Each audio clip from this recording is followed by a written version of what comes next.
Vous venez de franchir les portes du Café de la Mouette, installez-vous confortablement. Ici, on va vous parler de bateaux, de voiles et de voyage. Mais c'est pas une mouette ça, c'est un goéland. Ouais, on s'en fout.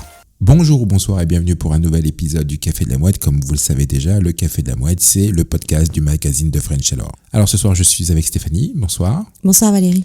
Et nous allons parler de quoi ce soir ? Alors ce soir, le thème de notre échange est sur le travail qui nous permet de voyager à bord de nos bateaux.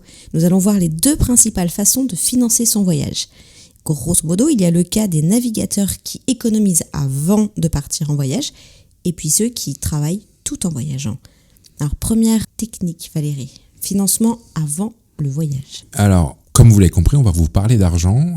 On vous a déjà fait des podcasts, vous pouvez les consulter sur le budget, de combien ça coûte de voyager. Maintenant, on va vous proposer de parler, comme le disait Stéphanie, du financement. Alors, ceux qui décident de programmer un voyage avec une date de départ et une date de retour, vous pouvez en gros faire des économies pour pouvoir avoir le montant qu'il vous faut pour partir voyager. Oui, alors parmi cette catégorie, faire des économies. Alors c'est quoi ? Ça paraît long, rigoureux, un peu incertain. Ouais, alors c'est pas incertain, on peut faire des économies pour financer son voyage.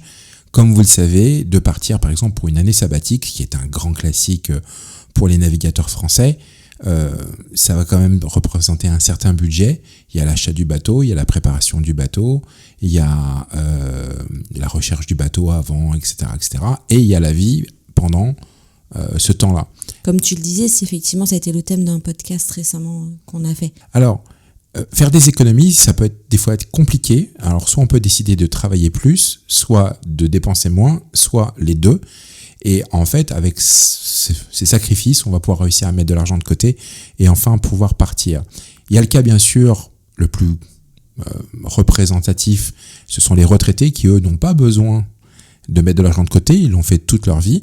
Mais on sait aussi que beaucoup d'entre vous aimeraient partir en voyage à la voile avant d'être retraité. Quand on est retraité, on est plus vieux et plus le temps va passer, visiblement, plus on va être vieux quand on sera à la retraite. Il existe encore des retraités qui sont relativement jeunes selon les catégories socio-professionnelles, mais c'est vrai que certains d'entre vous veulent partir avant la retraite. Or, la retraite représente quand même une bonne facilité. Alors, il ne faut pas avoir une toute petite retraite non plus. Ensuite, c'est à vous de faire vos calculs de combien tout ça va coûter. Et bien sûr, vous pouvez utiliser nos deux podcasts, partie 1, partie 2, sur le budget de voyage.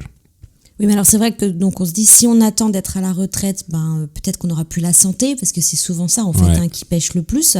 Alors effectivement, il y a des carrières qui permettent d'être en forme et retraités de façon assez jeune. Mais même pour eux, si on réfléchit un petit peu, ça peut être bien de se dire tiens, dans 10 ans je suis à la retraite, j'adorerais me faire un voyage à la voile. Est-ce que tu as des conseils à donner à ces personnes-là pour qu'ils se préparent peut-être un petit peu et qu'ils n'attendent pas le premier jour de la retraite pour commencer leur projet ? Oui, c'est vrai que plus on attend, plus c'est compliqué parce que si vous avez vraiment anticipé, je parle de vraiment beaucoup d'années, sur la formation, sur l'acquisition d'expérience, l'achat d'un bateau. Imaginez que vous avez déjà votre bateau, 5 ans avant la retraite. Vous avez le temps de le préparer tranquillement, d'investir progressivement dessus et d'avoir un bateau qui est fin prêt le jour J pour partir. Après, ensuite, il y a l'entretien, il y a la vie courante, etc., etc. Mais c'est quand même mieux quand tout est anticipé. Et puis alors ensuite, en termes de faire des économies, il y a alors je sais que ça représente une toute petite partie des personnes qu'on peut retrouver sur le plan d'eau, mais il y a ceux qui sont rentiers, on va dire, plus ou moins de naissance, mais il y a aussi ceux qui ont choisi professionnellement, très jeunes en fait, de devenir rentier le plus tôt possible pour pouvoir réaliser un voyage comme celui-ci. Alors, c'est pas si peu de monde que ça, parce que quand on y réfléchit bien, on a quand même rencontré des gens qui étaient rentiers. C'est juste que, vous savez, on est en France, l'argent c'est un petit peu tabou, donc quand vous rencontrez quelqu'un dans une marina et que vous buvez un pot avec lui, il va pas dire tout de suite, je suis rentier. Non, c'est pas comme ça que ça se passe. Mais en discutant un petit peu, quand les langues se délient, on se rend compte qu'il y a des gens qui étaient rentiers. C'est pas une honte, c'est bien. Alors, il y a des gens qui sont rentiers de naissance. Ouais. Oui, non, je voulais juste dire, puis il y a rentier. Oui. On peut être rentier sans être millionnaire non plus. C'est ça. Simplement avoir construit une carrière professionnelle peut-être ou peut-être avoir de la chance d'avoir hérité, je sais pas moi, un bien, quelque chose qui fait qu'on va avoir une rente peut-être que de 1 000 € par mois, ce qui est pas... C'est loin d'être le budget d'un millionnaire, mais par contre, avec 1 000 € par mois, comme on l'a déjà vu d'ailleurs, on peut avoir préparé un petit bateau et faire un voyage à la voile, même de plusieurs années. Quand on sait qu'il y a 1 000 € qui tombent, c'est pas rien. Il faut faire la différence entre être rentier et être fortuné. C'est pas la même chose. Donc certains se créent une rente, ils travaillent là-dessus depuis longtemps. Alors c'est très en vogue sur les réseaux sociaux. Ça en envoie des influenceurs qui deviennent rentiers en 6 semaines. Donc ça, c'est vrai que ça représente aussi un certain nombre de personnes qui ont su ou qui ont eu la chance, ou les deux, d'être rentiers. C'est pas impossible, mais en tout cas, nous, on n'a pas les ficelles pour ça. On ne va pas vous expliquer comment devenir rentier, parce que nous-mêmes, nous ne sommes pas rentiers. Non, puis sinon, on sait ce qu'on aurait fait. Parce que je crois que l'histoire de devenir rentier à partir de 0 argent en 6 semaines, je suis pas bien sûre de la vérité. Je suis pas sûr que ça marche. Du côté de la véracité des informations qui sont données, mais bon, on n'est pas là pour parler de ce sujet-là, mais oui, on va pas non plus mettre de la poudre aux yeux là-dessus. Moi, je pensais plutôt aux personnes qui très jeunes vont faire des choix professionnels pour pouvoir réussir à se créer même une petite rente, mais quelque chose qui leur permettra de voyager. Il y en a qui choisissent d'ailleurs de voyager en van aménagé. Il y a beaucoup de personnes qui font ça. Et puis, ça peut être un voyage à la voile, ça peut être autre chose aussi, hein, mais c'est une des façons. J'ai pas mal d'exemples autour de moi où certaines personnes étaient chefs d'entreprise, ont vendu leur entreprise avant l'âge de la retraite.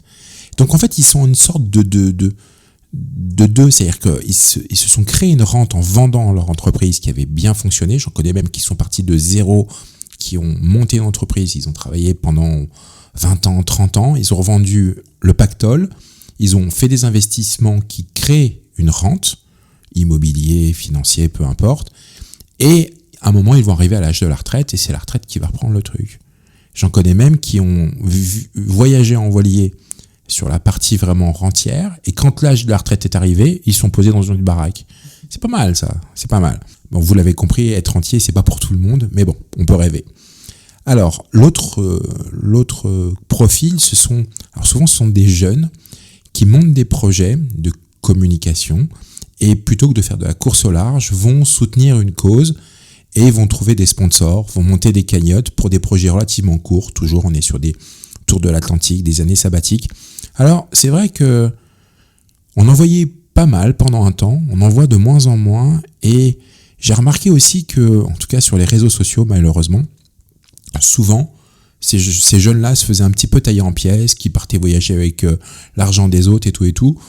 Alors moi, je suis pas tout à fait d'accord. On a l'exemple dans le magazine, dans le numéro 4, je crois, de 3 jeunes qui ont acheté un bateau, qui l'ont préparé, qui ont monté un projet, qui ont trouvé des financements, qui ont revendu le bateau, qui ont remboursé leur financement et qui ont fait un superbe projet avec des tas de belles actions. Vous pouvez aller voir dans le numéro 4 du magazine de French Sailor le projet des 3 jeunes, TZF Sail, qui était absolument magnifique, des images magnifiques, des vidéos magnifiques et un projet magnifique. C'est vraiment à découvrir. Donc, les projets comme ça peut ouvrir sur le sponsoring, sur le partenariat, sur les cagnottes, etc., etc. Maintenant, pour des projets plus longs, ça va être plus compliqué. En sachant que si vous faites ça, vous avez intérêt vraiment à avoir un projet béton, que vous sachiez monter un projet, parce que beaucoup ont essayé, et peu y arrivent. Mais souvent, on a des jeunes qui arrivent. Nous, on avait des copains à l'époque, Sail for Water, qui avait fait un tour du monde avec un vieux bateau qu'ils avaient retapé et qui était parti distribuer des filtres purificateurs d'eau, je vais y arriver, à travers le monde. C'était un beau projet sponsorisé par Arkema, je me rappelle, et c'était vraiment chouette, mais ils avaient trimé, hein. Oh, ils avaient trimé. Ils avaient passé énorme. On se rendait pas toujours compte, le jour de leur départ, je me souviens très bien, on se rendait pas toujours compte du temps et de l'investissement en termes de temps, d'énergie, d'efforts, de coups de fil, de mails que ça leur a pris. Ça a été très long. Ils ont failli arriver tout près sans le sponsor. Ça s'est vraiment fait au dernier moment. Sur le fil, ouais. Et c'est vrai que oui, Arkema est quand même une grosse société, mais ce qui a été le plus fort, ça a été justement le sujet, le moyen qu'ils ont mis en place et qui a vraiment plu, parce que c'est effectivement des filtres en fait faits à monter sur de l'eau et qui permettaient de récupérer de l'eau potable dans des endroits désertiques notamment ou dans des pays défavorisés.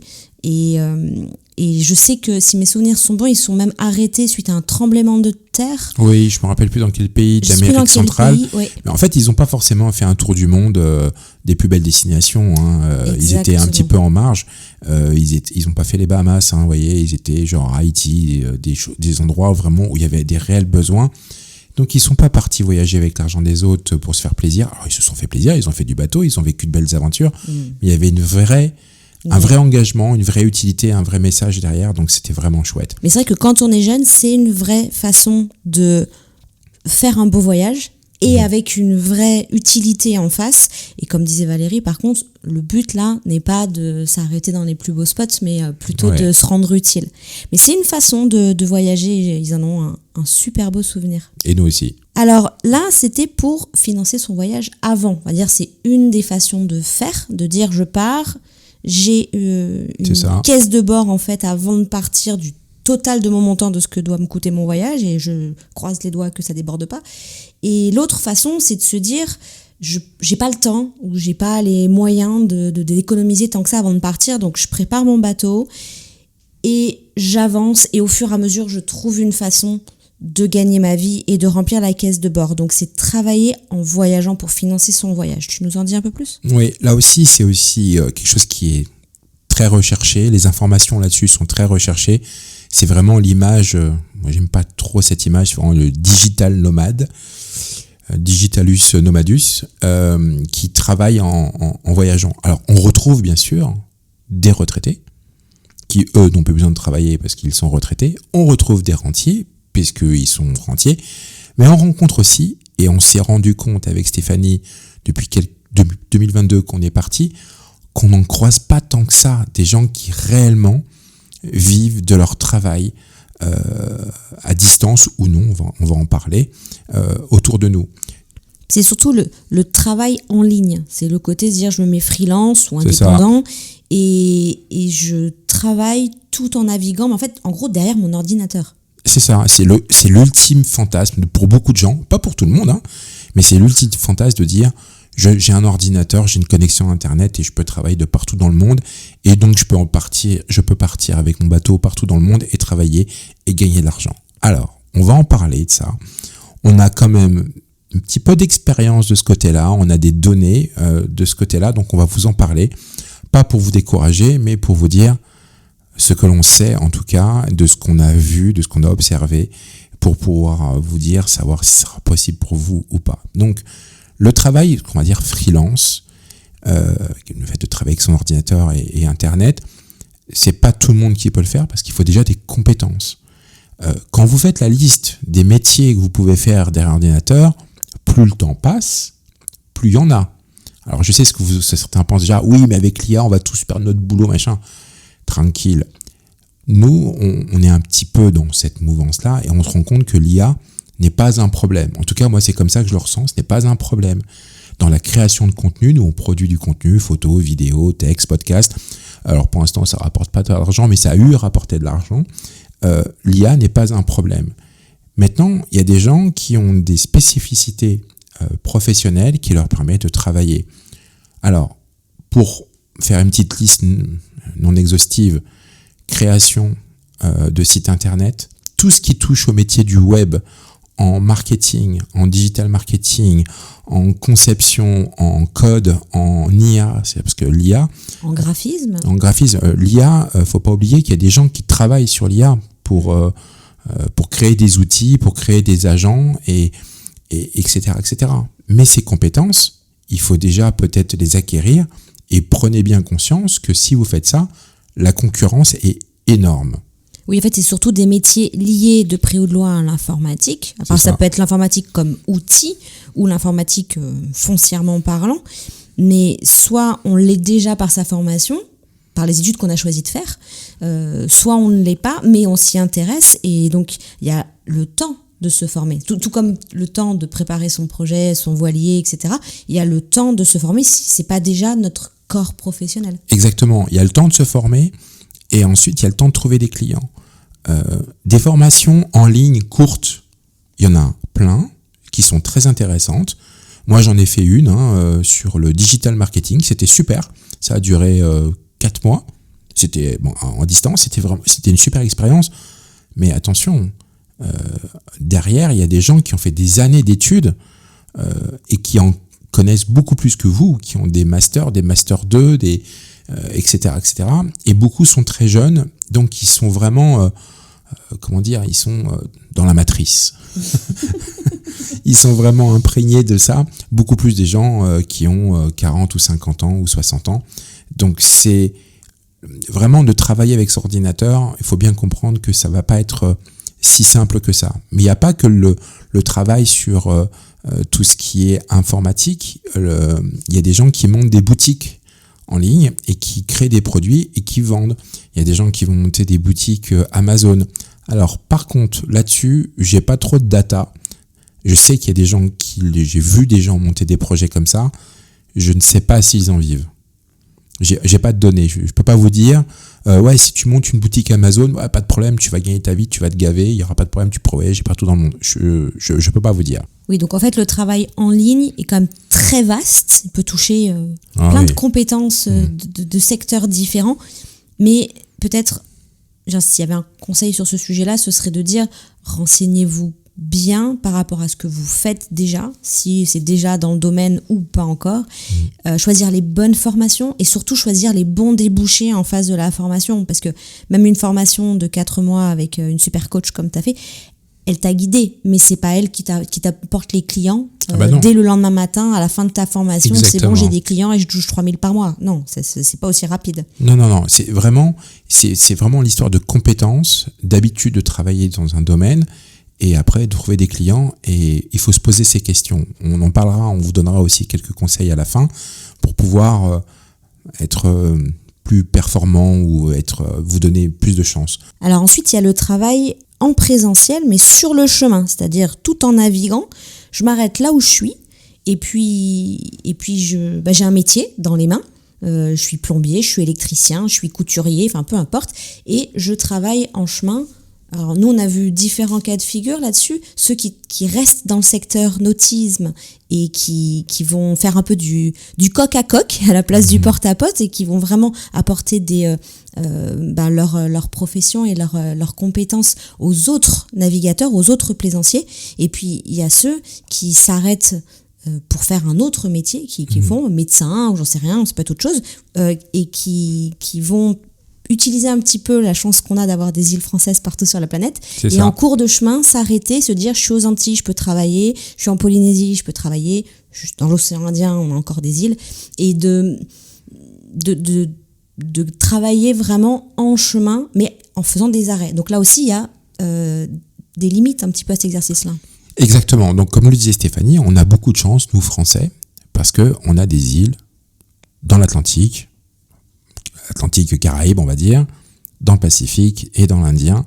Donc, ce sont des départements d'outre-mer ou des territoires d'outre-mer, et on peut potentiellement travailler là-bas. Alors, on va voir que ça pose des problèmes des fois d'éthique, des problèmes divers et variés, mais c'est quand même quelque chose qui est possible. Il y a pas mal de temps, moi je me rappelle quand j'étais gamin, je voyais beaucoup de gens, j'étais en Martinique, et je voyais beaucoup de gens, de navigateurs qui arrivaient, qui travaillaient. Il y en avait pas mal qui étaient là, qui faisaient ça. C'est ce que j'appelais les travailleurs couteaux suisses. C'est ce que j'appelle actuellement les travailleurs couteaux suisses. C'est les mecs qui savent tout faire en bricolage, ils savent tout faire. Moi, j'ai des copains qui faisaient ça. J'en ai rencontré comme ça, qui savaient tout faire. Ils arrivaient quelque part, ils trouvaient du boulot. Ce qu'il faut bien comprendre, c'est que il y a longtemps, il y avait beaucoup moins de gens qui naviguaient. Et que justement, quand tu arrivais aux escales et que tu disais, tiens, je vais aller chercher du travail à portée de marche, c'est-à-dire dans un rayon de 3-4 km, tu trouvais un job. Inutile de s'acheter une voiture, de se faire des déplacements, de ceci, de cela. Et ils travaillaient quelques mois, voire quelques années, et ils poursuivaient le voyage. Ce qui fait que c'était quelque chose de sympa. Il y en a encore des comme ça, mais par le fait qu'ils il y a de plus en plus de personnes qui voyagent, ça devient de plus en plus compliqué. On a des connaissances, des amis qui ont des compétences de bricolage dans le nautisme. Et comme on vit sur des bateaux et qu'on vit soit au mouillage, soit au marina, soit à côté d'un carénage à sec, on se dit je vais pouvoir monnayer ça, mes compétences. Et c'est vrai, ça, on peut monnayer. Des compétences comme le disait Stéphanie, l'électronique, le gréement, la couture, la mécanique, l'électricité, voilà, la plomberie, etc., etc. On a rencontré un frigoriste. Oui, on a rencontré un frigoriste. Ce qu'il faut bien comprendre, c'est que lorsque vous arrivez sur une escale, par exemple vous êtes dans une marina, et que vous commencez à faire le tour des pontons avec vos petites cartes de visite, propose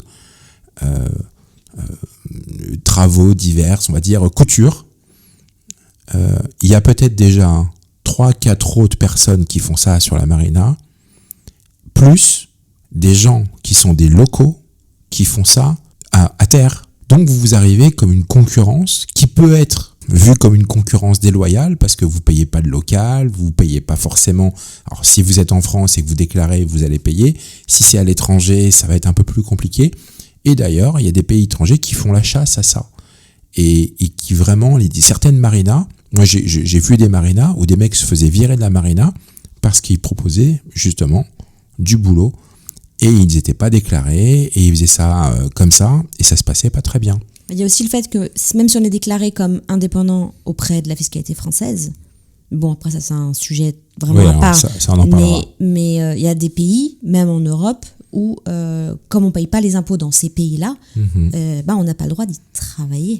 C'est une question de résidence fiscale. Il y a d'ailleurs un de nos abonnés qui nous a posé une question là-dessus, donc je vais faire une très brève réponse. La résidence fiscale est déterminée par pas mal de choses. Il y a la loi en Europe qu'on appelle la loi des 183 jours. C'est-à-dire que quand vous passez plus de 183 jours à un lieu, vous êtes plus ou moins considéré comme résident fiscal. Mais si votre activité professionnelle est dans un autre pays, par exemple la France, si vous avez une résidence principale en France, de vous faire taxer dans le pays où vous arrivez, c'est plus complexe. Bref, ça c'est un sujet à part entière.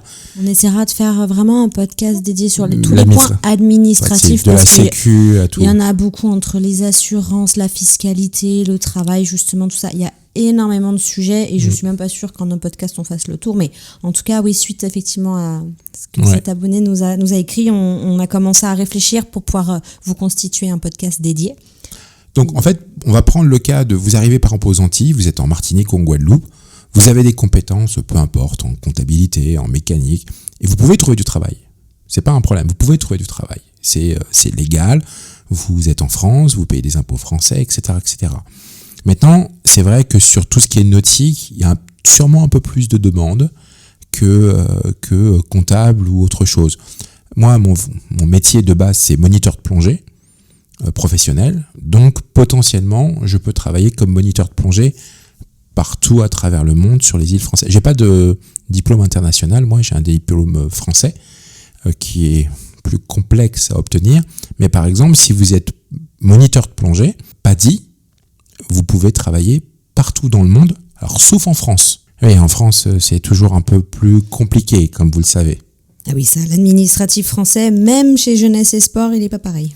Oui, c'est vrai que en gros, si vous êtes moniteur de plongée, si vous êtes moniteur de voile, si vous êtes moniteur de kayak ou je sais pas trop quoi, vous pouvez gagner de l'argent aux escales.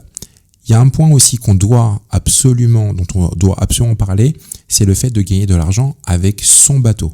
C'est-à-dire d'accueillir des gens et de les faire payer, que ce soit à la semaine ou à la journée ou même à la demi-journée. Alors là, ça, tout le monde en parle beaucoup sur les réseaux. Alors oui, vous pouvez gagner de l'argent avec ça, mais si vous voulez être dans les clous, alors je vais vous parler des choses qui sont légales. Vous devez avoir un diplôme spécifique, vous devez avoir un armement spécifique et vous devez avoir une assurance spécifique.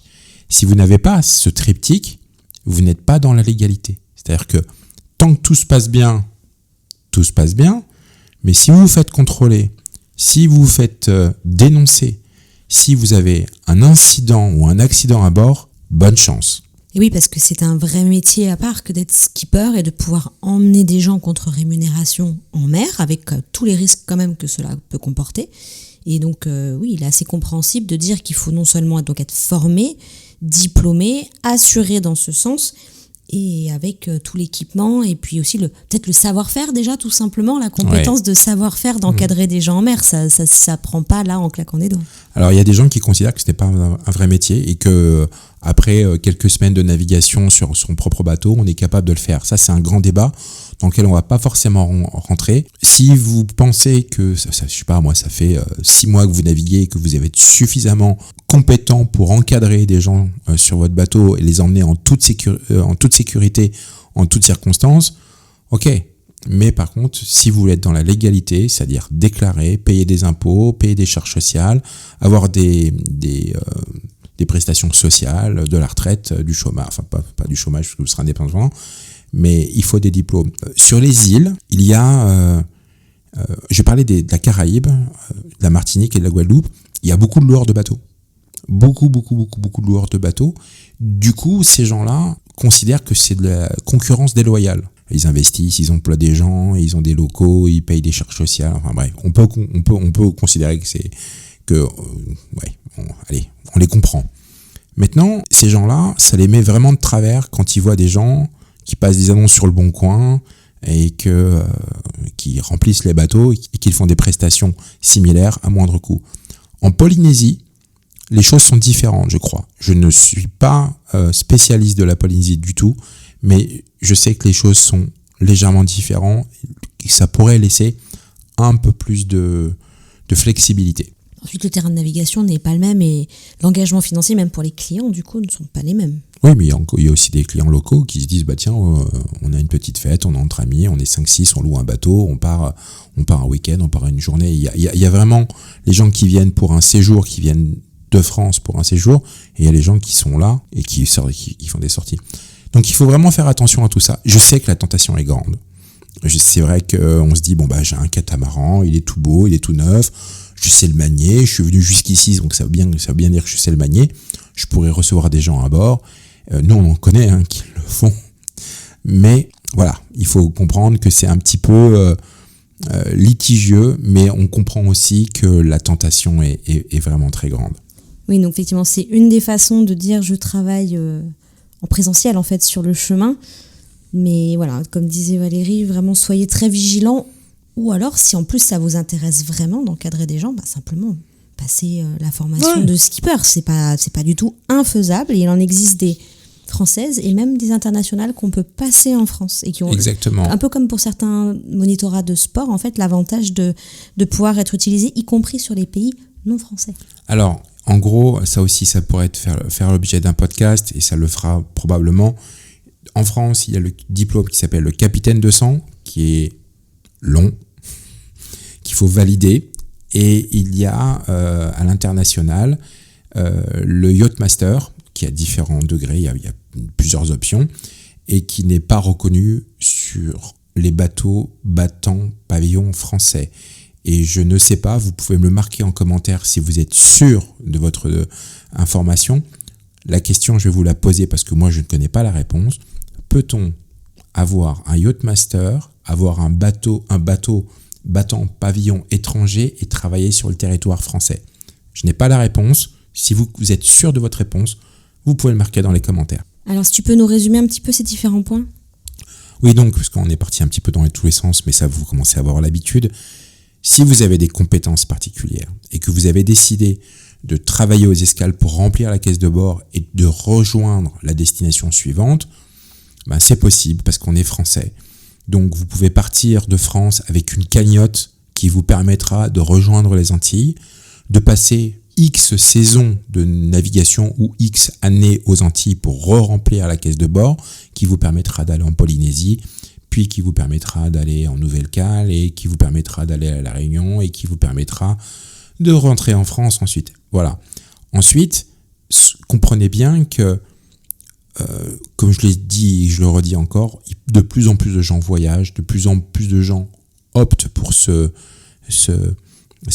mode de financement Et au niveau local, de temps en temps, ça peut poser des problèmes. Sans compter que pendant X mois, voire X années, vous êtes relativement sédentaire tout en vivant sur votre bateau au mouillage.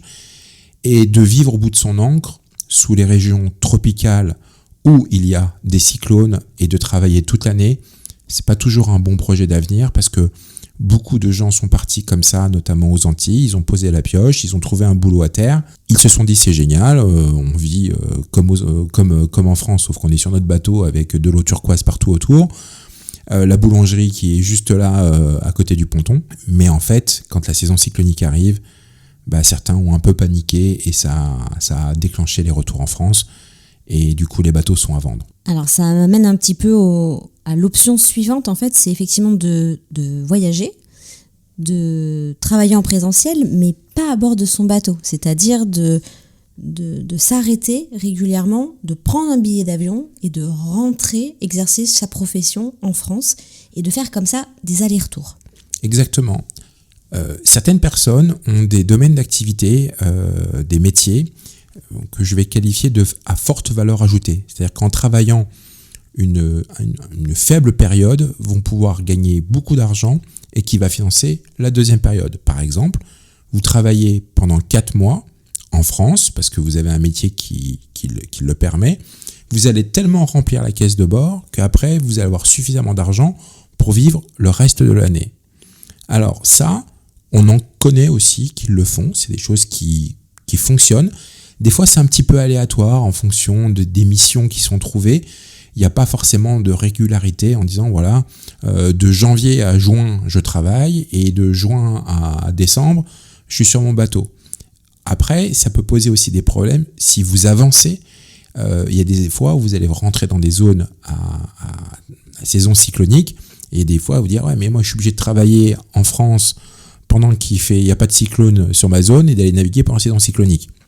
Donc ça peut poser problème, mais ça peut arriver d'avoir ce type de schéma financier. Ça revient un petit peu effectivement à un emploi saisonnier, mais qui paye bien. Oui, qui paye très bien. Alors là-dedans, il y a certaines personnes qui vont refaire des appartements, qui rentrent en France, et ils ont des chantiers, ils ont des fortes valeurs ajoutées. C'est des gens qui ont très peu de charges quand ils sont en France, pour pas que ça leur coûte. Par exemple, ils ont un van aménagé, par exemple, et ils peuvent prendre, grâce à leur van aménagé, des chantiers partout en France. Il y a des gens qui sont consultants, qui vont faire des audits. Il y a des gens qui vont faire des missions bien spécifiques dans certaines entreprises pendant un temps duré et qui vont être très bien payés. Alors, c'est pas la majorité des gens qu'on connaît, mais c'est des gens, on en connaît. On en connaît. Monsieur et Madame Connet ont un fils ? Il s'appelle Jean. J'en connais. Pour résumer, si vous avez des compétences ou un métier actuel qui vous permet de dire je fais vraiment rentrer beaucoup d'argent, je pars quelques mois sur mon bateau, je navigue, je reviens, prenez bien en compte les saisons cycloniques et les périodes où vous serez sur votre bateau ou pas. Et franchement, moi je pense que c'est possible. C'est pas le plus simple, C'est pas le plus simple. Il faut stocker le bateau, il faut être sûr qu'il n'y a pas de problème sur le bateau. Avoir un pied à terre en France ou, comme tu dis, un van aménagé. Ou un van aménagé, c'est pas le plus simple, mais on en connaît. Oui, c'est une des façons quand même qui fonctionne. Alors après, combien de temps, je sais pas. Et peut-être qu'il fonctionne avec un trajet pas trop long. Je suis pas sûre que ça fonctionne aussi bien quand on est en Polynésie, sur les îles Atlantiques, on va dire, ou quand on est à l'autre bout de la planète, en Polynésie ou dans l'océan Indien. Genre Antilles, les îles de l'Est de l'Atlantique. Donc en gros les Canaries, Cap-Vert, Porto Santo, machin. La Grèce. Oui, en Méditerranée, peut-être depuis l'Europe du Nord aussi. L'Europe du Nord aussi. Il y a des gens qui sont des amoureux de l'Europe du Nord. Nous, on est des futurs amoureux de l'Europe du Nord. On est des futurs amoureux. C'est sûr, on va y aller. Ah bah, soutenez le podcast à fond, comme ça on va pouvoir vous emmener avec nous là-haut, parce que moi, la Norvège et les glaçons, ça me dit bien. Voilà. Alors ensuite, on a l'option des réseaux sociaux, des blogs. C'est aussi une façon, sans être informaticien, développeur, web, marketing ou je ne sais quoi particulier, c'est peut-être encore d'autres métiers ou d'autres activités professionnelles, en tout cas, qui existent, qui sont même assez en vogue ces dernières années et qui peuvent vous permettre de gagner un petit peu de sous tout en avançant. Alors c'est le travail qu'on appelle producteurs de contenu. C'est des gens qui produisent du contenu, photos, vidéos, textes ou autre chose, et qui vont vivre de la production de leur contenu. Il y a un autre terme qui est pas du tout en vogue, alors qu'en fait, qui s'appelle influenceur. Il y a des gens qui ont certains talents pour parler devant une caméra, pour être riches d'informations, pour pouvoir proposer du contenu intéressant, parce que influenceur, c'est pas que des gens qui habitent à Dubaï et qui font n'importe quoi, donc quand il y a 3 missiles qui arrivent. Donc déjà, là, le podcast, il est mort, j'ai dit missiles et Dubaï. Nous habitons sur notre bateau ou à Vichy. Donc, oui, non, mais il y a influenceurs, on va dire, qui sont de plus en plus mal cotés dans certains milieux, certains types de... Bon, voilà. Et on n'est pas là pour débattre de ça. Mais par contre, il y a aussi des influenceurs. Certes, le nom n'est peut-être plus très joli ni agréable à écouter. Mais par contre, comme tu disais, c'est des personnes qui ont des talents dans certains domaines et qui sont à l'aise et même imaginatifs, créatifs, bons en images et en communication et qui partagent ça. Exactement. Alors là, c'est mon point de vue, ce que je vais dire n'engage que moi, mais bon quand même. Être producteur de contenu, on va dire audiovisuel, photo, vidéo, c'est un vrai métier. Il faut connaître ce métier, il faut être capable de produire du contenu de bonne qualité qui soit diffusable, etc., etc. En France, je ne connais pas de gens qui vivent par exemple de YouTube à 100% et qui font du bateau. À l'étranger, des Suédois, des Norvégiens, des Anglais, des Australiens, même des Allemands, oui, on plein. Mais en France, aucun. Je n'en connais aucun. Peut-être que vous en connaissez. À ce moment-là, en commentaire, dites-nous quelle personne vous suivez qui, vous savez, vit de la production de ces contenus. Mais en gros, vivre de YouTube, je ne veux pas dire que c'est impossible. Certaines personnes y arrivent. Mais en voile, en France, personnellement, j'en connais pas. Vous serez peut-être le prochain. Mais moi, personnellement, je n'en connais pas. Oui, donc en fait, il y a la partie qui est diffusée, donc la qualité, comme tu disais, de cadreur, de monteur, de photographe. Enfin, il faut avoir l'œil, il faut avoir le matériel aussi. Et puis avoir des choses à raconter. C'est pas juste photographier un lac ou prendre un petit oiseau sur un plan, ça suffit du storytelling, pas. Oui. Mais en plus de ça, il y a peut-être des domaines techniques même ou manuels particuliers qui marchent bien. Et puis, il y a ce qui diffuse. Donc, ce que éventuellement va être monétisable sur YouTube ou sur d'autres types de plateformes. Mais il y a également les gains monétaires qui vont se faire grâce aux partenaires, aux sponsors, aux marques qui vont vouloir être représentées par ces gens-là. Exactement. Et là, on arrive sur un schéma financier beaucoup plus intéressant. Tous ces influenceurs, ces producteurs de contenu peuvent faire des partenariats qui leur apportent de l'argent avec des sponsors dont ils vont parler. Et encore une fois, en voile, en France, j'en connais pas. Je vais vous donner une idée. Allez, c'est pour moi. Je n'ai pas les compétences pour le faire. Mais je me dis qu'une chaîne YouTube qui serait basée sur un bateau qui voyage et dont l'équipage a des talents pour faire de la cuisine et qui ferait des vidéos de cuisine, c'est quelque chose qui pourrait être vraiment sympa. Parce que en fait, là, on ne parlerait pas de bateau, mais de cuisine. Et on sait que la cuisine est beaucoup plus vendeuse que le bateau. Vous voyez, c'est ce genre de cogite qu'il faut avoir en fait. Et puis quelque part, du coup, les recettes, elles peuvent être très bien adaptées pour les gens qui eux-mêmes voyagent en bateau ou en van, ou qui font même quand ils partent 3 mois en vacances ou enfin Dieu sait quoi, dans des endroits où il n'est pas toujours facile nécessairement de cuisiner. Et comme ça va être que des petites astuces pour cuisiner quand ça bouge, quand on n'a pas beaucoup d'équipement, ça peut être pas mal. Puis j'imagine bien toutes les marques françaises d'électro, alors pas électroménager, mais on va dire vraiment de cuisine, je n'en citerai pas, mais on en a quand même pas mal, des fabricants français, et je verrais bien pouvoir subventionner ce genre de... Vous voyez, il faut avoir de l'imagination. Par exemple, un couple qui voyage à travers le monde avec son bateau, qui filme le moment où il va aller faire ses courses, les petits marchés locaux. Je sais pas, ça peut être au fin fond de l'Asie, comme ça peut être aux Antilles ou en Espagne, peu importe, qui va filmer toutes ces ambiances quand il fait ses courses et qui va rapporter ses produits, aller voir les pêcheurs, tout ça, et filmer ça sur son bateau. Mais attention, filmer propre, hein. Pas genre je pose une GoPro et je cause à la GoPro et ça le fait. Non, filmer propre.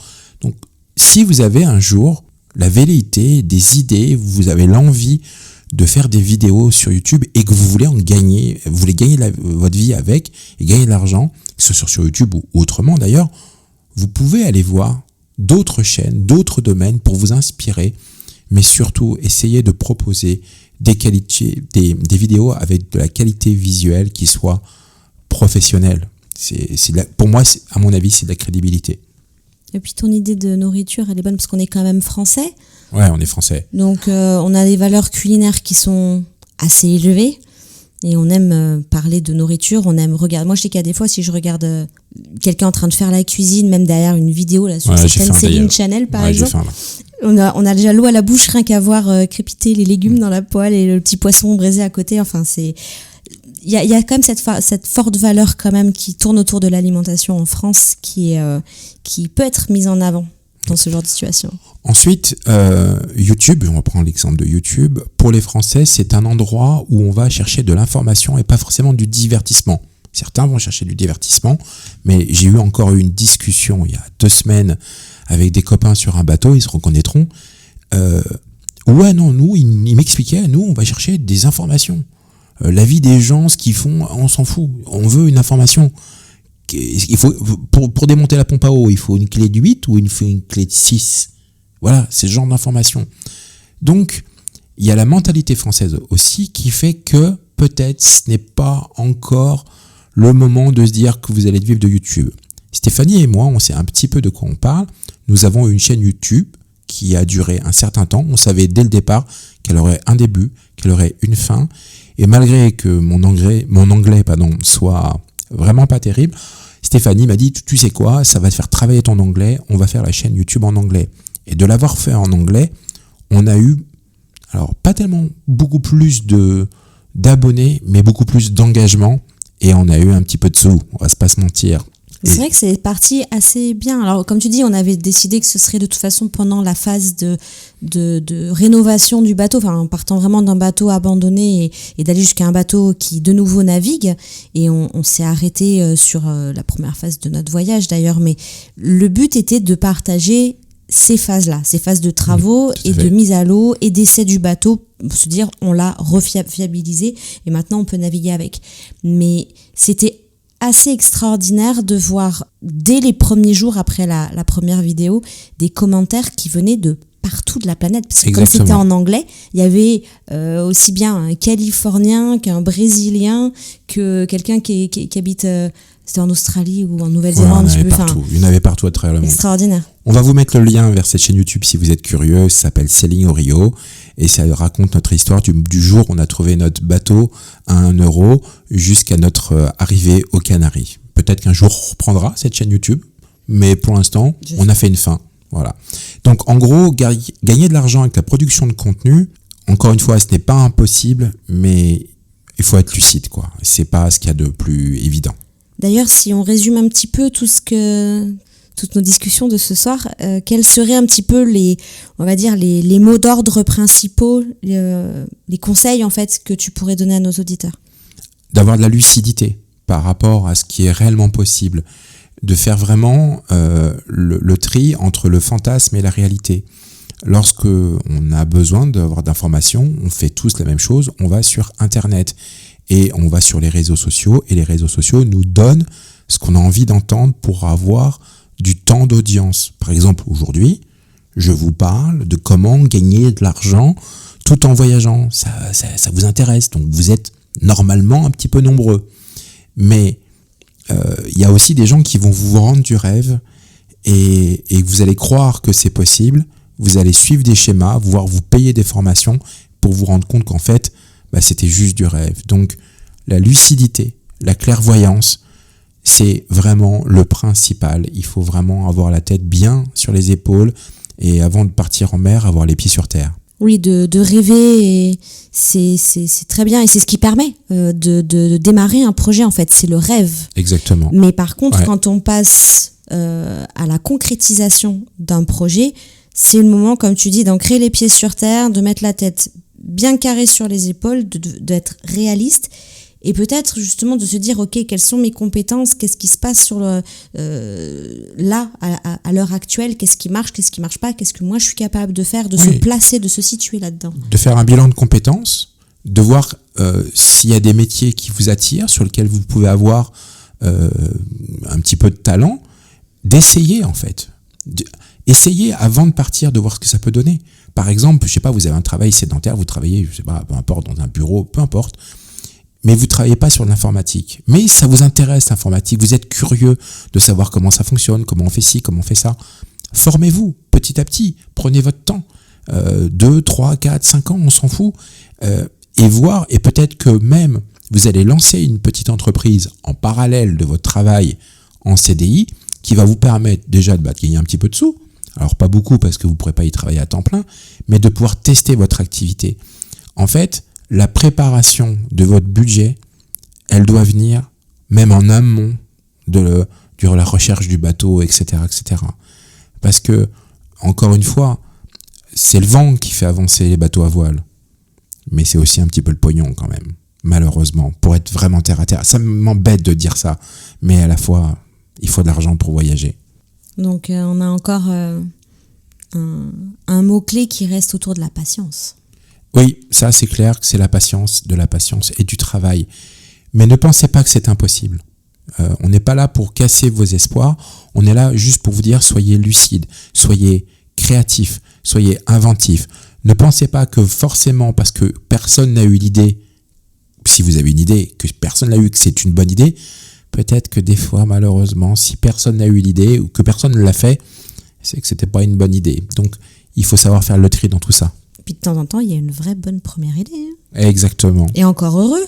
Je vais apprendre à cuisiner, c'est sûr. J'apprends à cuisiner, je vais faire une chaîne YouTube où on cuisine dans le bateau. Je suis pas capable de faire griller un toast. Si, tu sais faire cuire du poulet. Ah oui, ça serait une chaîne base. YouTube de poulet et de cuisine de poulet. Bref, je pense que vous l'avez compris. Il y a des tas de façons de pouvoir financer un voyage. On n'invente rien. Il y a des choses qui existent. Il y a des choses qui évoluent. Le télétravail, le travail de freelance. Avant la période du Covid, c'est vrai qu'on en parlait, mais pas autant que maintenant. Et maintenant, il est vrai que il y a du monde sur le marché. Il y a tous ces jeunes qui veulent travailler freelance, qui sont extrêmement compétents parce qu'ils sont nés dedans. Quand on a 50 ou 60 ans, de se mettre le nez là-dedans, et d'être performant comme les petits jeunes, waouh. Un peu plus compliqué. Moi, j'adore le montage vidéo, j'en fais depuis des années. Les petits jeunes, ils arrivent là, ils font des montages vidéo, je les regarde, je fais mais comment t'as fait ça quoi? Je sais pas comment tu fais. Pourtant, du montage vidéo, j'en fais un petit peu. Mais en fait, je suis pas aussi compétent. C'est aussi un vrai métier. Enfin, ce sont des vrais métiers en fait, tout ce qui va être lié à l'image. Et qu'on peut faire pas nécessairement en habitant dans une grande ville. Ouais, exactement. Je pense qu'on a fait le tour pour ce petit podcast de ce vendredi soir. J'espère que vous avez apprécié ces données. N'oubliez pas, comme d'habitude, de vous abonner, de nous laisser un commentaire. On a beaucoup plus de monde sur YouTube que sur les autres plateformes et ça nous fait très plaisir que YouTube soit la plateforme principale du Café de la Mouette et du magazine de French Taylor.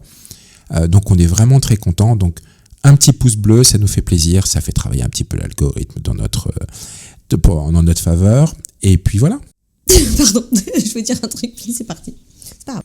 Si vous avez des idées, bien sûr, ou si vous-même vous avez envie de tester des choses, vous pouvez le partager ou pas, d'ailleurs, dans les commentaires si vous voulez garder les idées secrètes. Et puis voilà, si vous avez des idées de podcasts, de sujets qui vous intéresseraient, vous pouvez aussi nous la mettre dans la section commentaires. Je pense qu'on a fait le tour. Bonne soirée. Bonne navigation. Et à la semaine prochaine.